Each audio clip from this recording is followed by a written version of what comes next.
Hello, hi, and welcome to Empathic Fire. I am your reader, Jay. These are going to be general messages for the sign of Aquarius in July 2021. There's something in my eye. All right, Aquarius, how are you? How's things? Hope you're doing well. Let's see what this was. Three of Pentacles. Some of you are working on something, coming into partnership, business contracts, things like this. Hoping to see a growth in your investments, monetarily, emotionally, mentally, spiritually, all the things. Awaiting further results, awaiting to hear back, awaiting other people's commitments, and counter offers is coming through here. So some of that might be important to you. If not, don't worry about it. Just release it. It's okay. But anyway, Aquarius, welcome to July, wherever you are in the world. I hope you're safe, happy, healthy, and secure. Please take very good care of yourselves and those that you know and love. I swear to God, I have like an eyelash in my eye. It's annoying me. Anyway, yeah. No announcements here in July. If you celebrated the 4th, I hope you had a good time. I hope you were able to get together with people and did so safely. If you celebrate any other holidays or maybe birthdays or whatever it is, again, if you're getting together and having a good time with people, I hope it was indeed a good time. And just make sure you're safe. Dress appropriately for the weather, guys. It be hot out here in the northern hemisphere. In the southern hemisphere, maybe it's very cold. I have no idea. Anyway, guys, anything you want from me, it's in the description box. Timestamps down there. Information on how to purchase a personal reading is down there. And if you want to follow me on Instagram, there is a link for that down below as well. That's the beginning of your reading. We're going to build on it a little bit later with the rest of the deck and talk about the bottom of the deck as your overall energy. But to start, Aquarius, you have the Hangman. Ooh, triple majors. Hangman, Santa Muerte, aka Death card, and then the Emperor. Pisces, Scorpio, Aries. Don't have to be dealing. Could be dealing, don't have to be. That's how I say it. And that's interesting. I just did... Who's before you? Capricorn, thank you. And the Death card came in the same position, but it was reversed in a different deck. So just on the positional alone, they're not here, but maybe you are connecting with a Capricorn. We'll see. Aquarius, what's going on?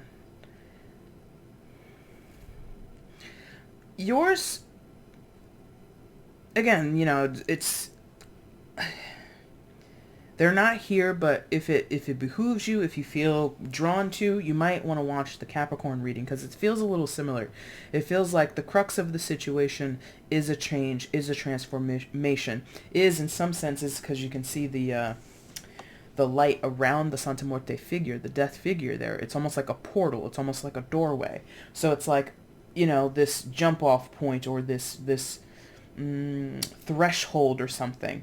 And on either side of the threshold is a completely different scenario, different situation, different people, different feelings. Something is altered. And I get the sense that there is a person in this energy. Could be you, Aquarius, could be someone else. It's a general, flip yourself if you need to. But it feels like somebody is like reaching out for that other side. Or is open to it. It's like, please, I want to go there. I want to be there, or have it come towards me. But there's a fixed energy, or like not fixed. There's a rigid. There's like something restraining. Thank you. There it is. A restrained. Thank you. Energy, feeling, situation. Pardon me. Circumstance. The desire is here for one person, but there's uncertainty. Interesting. Uncertainty, lack of insight, lack of focus, lack of wisdom, lack of intuition with the lotus flower in the water there. Someone here, does not have to be you, doesn't have to be a Pisces, could be anybody, is just... I don't want to say they're perplexed or confused. Maybe they are. They could be. But it just feels like caught up. Like tethered in some type of way, as the Hangman would be. If you know the traditional depiction of that card, it's a person who is suspended off of the ground by their ankle, legit tied up.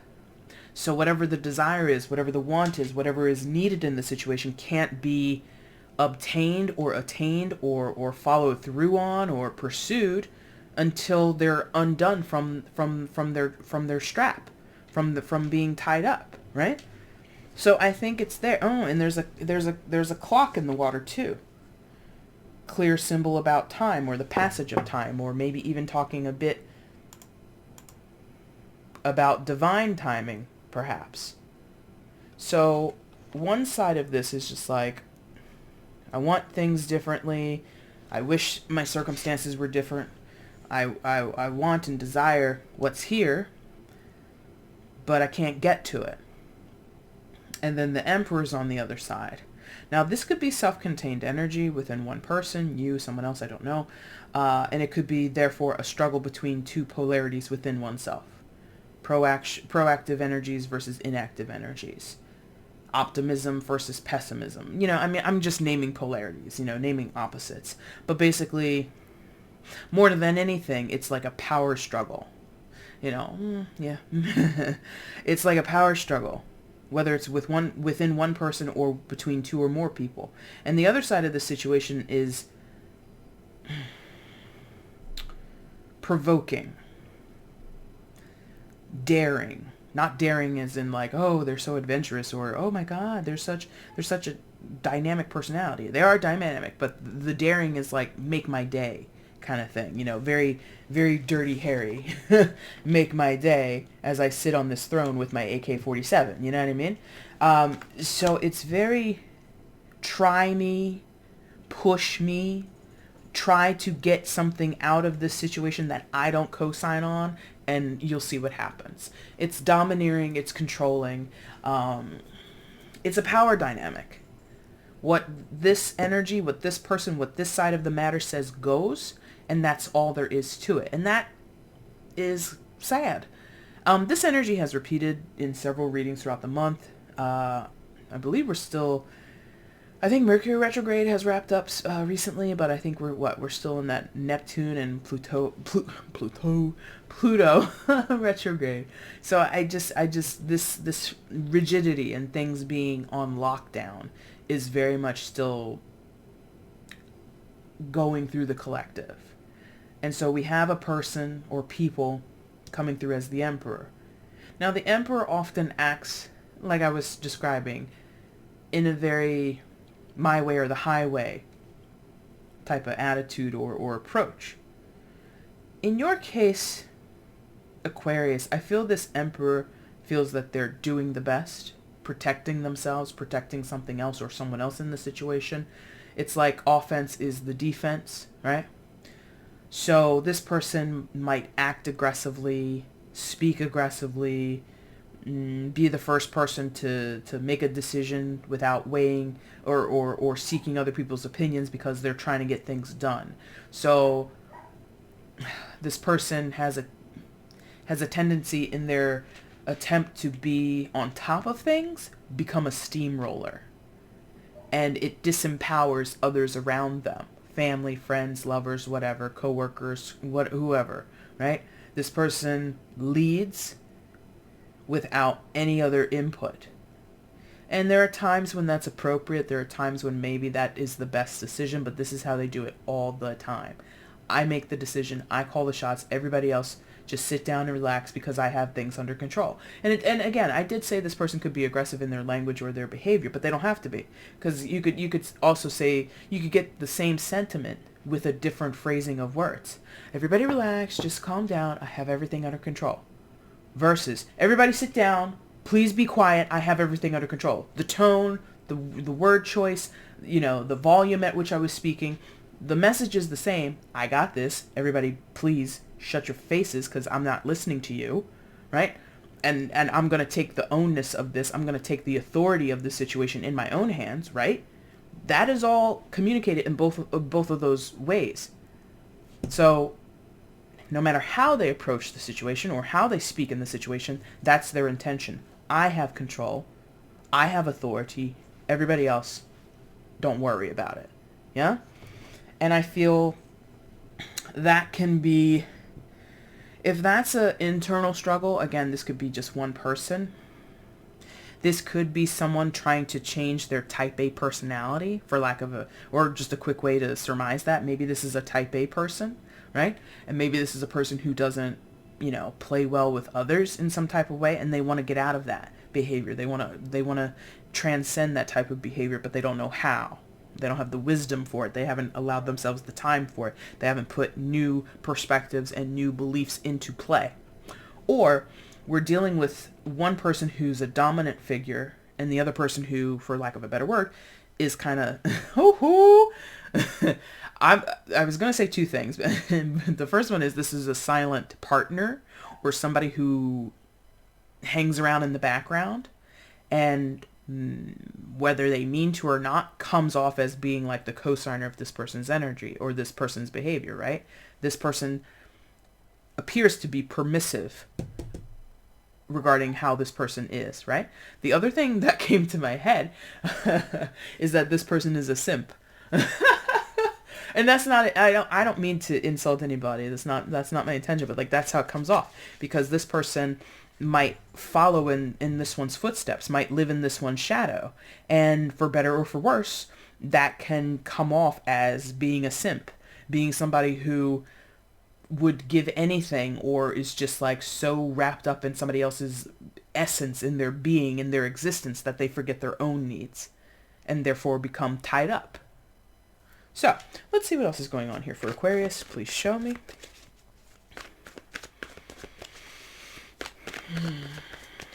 Give me more information in the story for Aquarius. Please show me more. What's going on with Aquarius? Please show me.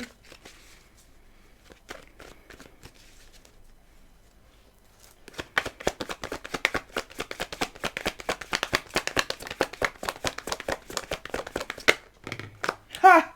That's funny. That I saw this card while I was shuffling. I was like, oh man, I haven't seen that card in this deck in a long time. And there it is. That's funny. All right. What else do you have to tell me for Aquarius? Show me more. Ooh. We might keep it in the side. We'll see.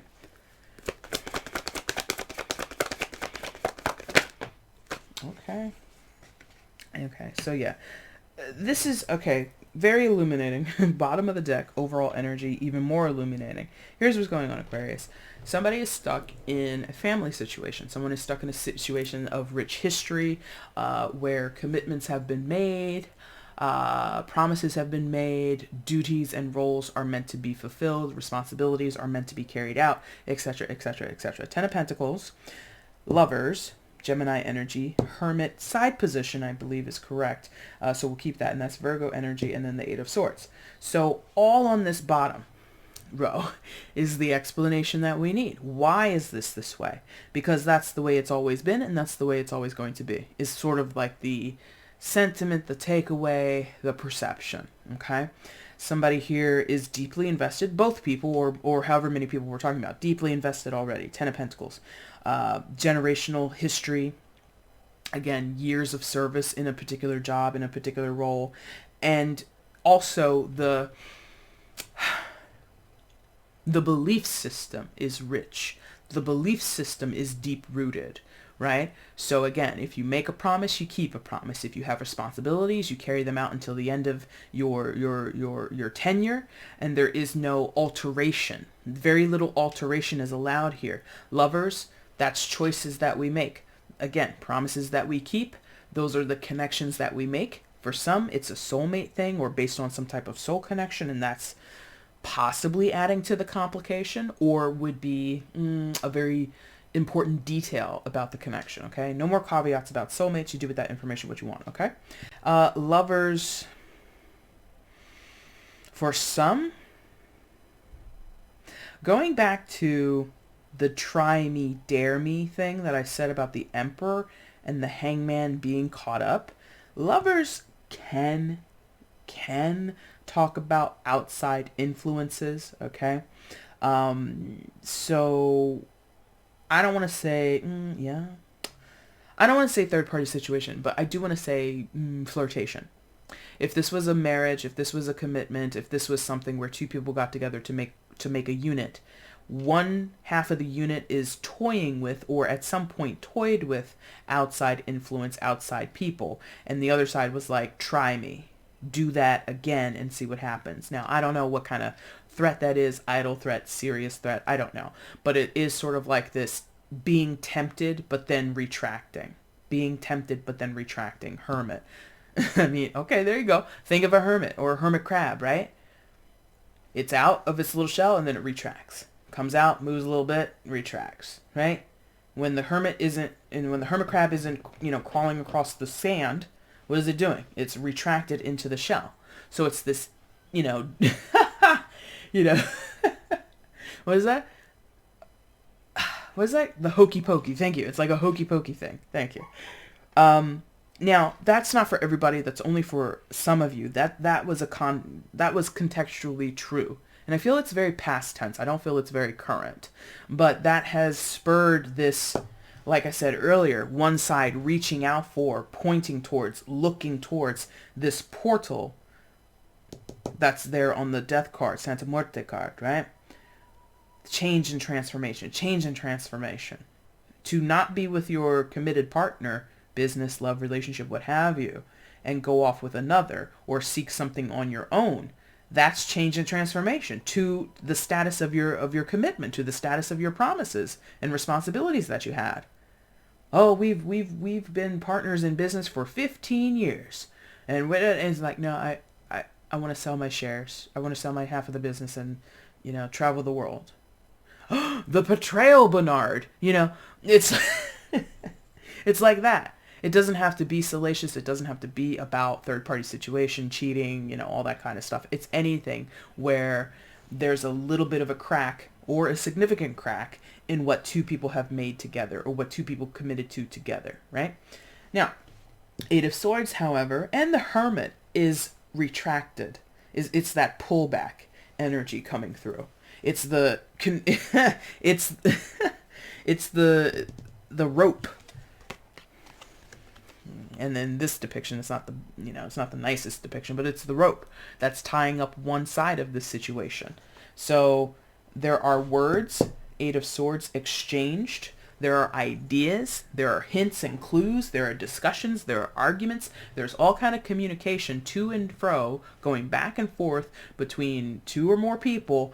That is just another, knot in the rope, or another, loop around to pull someone back. Now, it might sound a bit dramatic, might sound as if someone is the victim of something. I don't think so. Because also Eight of Swords is often self-created prisons or self-created restriction.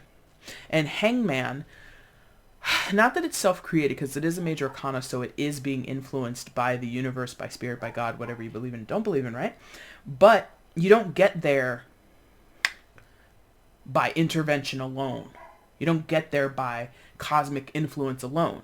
There are events and scenarios and feelings and emotions that lead to this. And then the universe is like, so sit there, hang out there for a minute, and think about what's going on in your life. So this is a combination, self-made and influenced by the universe, influenced by, the powers that be. Yeah. Now, 2 times, yes, they're like 2 times.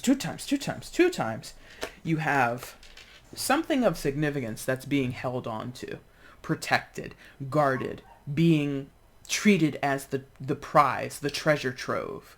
King of Pentacles energy, Earth sign energy, Taurus, Virgo, Capricorn, could be dealing, don't have to be. So King of Pentacles holds onto the chest, and behind the Emperor, I don't know if you saw it earlier, but I'll show you again. And behind the Emperor, he also has a chest. So one or both sides of the situation knows there's something of value, knows there's a prize. And we talked about it a little bit here with the Ten of Pentacles. Things are deeply rooted. This is generational history. This is possibly generational wealth or something of value, property, things like that, inheritances, all that good stuff, right? If this is a job, you don't set up your 401k. This is, all your kids are insured on this. You've got, all these retirement packages. You have things set up. So any change to the circumstances would change the status and the distribution or the availability of the prize. King of Pentacles and the Emperor would not give it up easily. So if this is about a job and you're saying, hey, I want to leave, that's like a forfeit of your severance package, or you're forfeiting some of your pension, something like that. If this is voiding a contract or voiding a business endeavor, this is you losing out on your investment if you were to change. It also could be that this is how someone is keeping you on the line, dangling carrots in front of your face. Oh, Aquarius, don't go. If you stay, we'll give you a bonus. Ooh, going back into the main cards on the table, this is also a trap. And I'm not trying to shade anybody, and I'm not trying to scare anybody, but check out the status of the Santa Muerte. She pregnant. It's a trap. It's a trap. And women aren't the only ones who trap people with babies. Men can trap you with babies too. Oh, you're pregnant now? Oh, we were using isn't that sad? You know, men can trap women with babies too. Now you can't leave, because if you leave me, who's going to help you take care of that baby? All that kind of shit. So that could also be what's being dangled in here, or that could be sort of the prize. You know, or the promise, because remember we said promises kept. So, I'm just going to leave you with this one last potential storyline, and then we're going to end it. So let's say we have a person who's, I don't know if this is the true relationship I want to be in. You know, we've been together 3-4 years, something like that. And I want to move things to a higher level commitment, lovers, but somebody's kind of crossed off or closed off from that. Somebody's retracting from that. And it could be the emperor. And the reason you stay, because the carrot that's being dangled is potential children. You've always wanted children. You want to have children with this person. And he or she says, oh, yes, I can't wait, blah, blah, blah. And you're like, so are we going to start having children now? And they're like, nah. Are we going to have children next year? Nah. The year after that? Maybe. So now what? You've basically bought into a 2-year waiting plan for starting a family. Not to say it wouldn't happen. Not trying to say abandon ship, run for the hills. Not trying to say that. But look at how this person has kept you or whoever on the line with an unfulfilled promise or a delayed promise. In 3 years, we'll start having kids. Baby, we don't have no crystal balls around here. Like, you know, whatever. You get what I'm saying. Aquarius, that's your reading. If you like this reading, if it resonated with you, hit the like button, leave a comment, let me know how this resonated down below in the comment section. I would love to read your comments. And if you haven't subscribed to the channel yet, why don't you hit the button? Do your girl a favor and show her some support. Aquarius, if you want to get at me for a personal reading, you can look down below in the description box on how to do so. I'll be back soon with your mid-July readings. Until then, guys, thanks for watching. Take care.